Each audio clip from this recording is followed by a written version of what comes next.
Well, earlier this month, we asked viewers if they consider eating the world's first plant-based sunny side up eggs. And while some of you said yes, others said no way. And one person actually even raised a very interesting question. And you know we love to answer your questions. Carol E. said, I would like to know how it takes 53 gallons of water to produce one poultry egg. And we wanted to know too. So we asked climate specialist Carl Parker. He has an excellent explanation.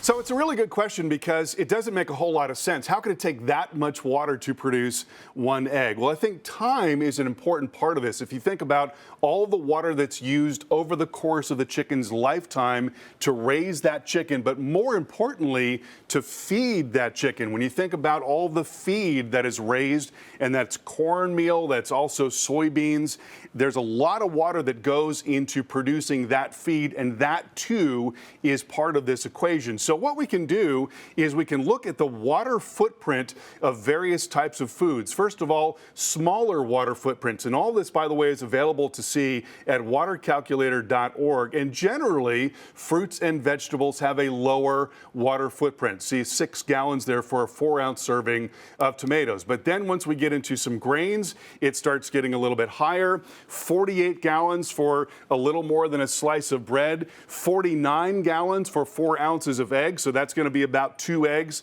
73 for white rice, but then it gets much higher for certain proteins and nuts. Chicken at 130 gallons for a 4-ounce serving, beef at 463 gallons, and almonds at 483 gallons. And so in general, a water-friendly diet would mean less nuts and also less red meats. Back to you.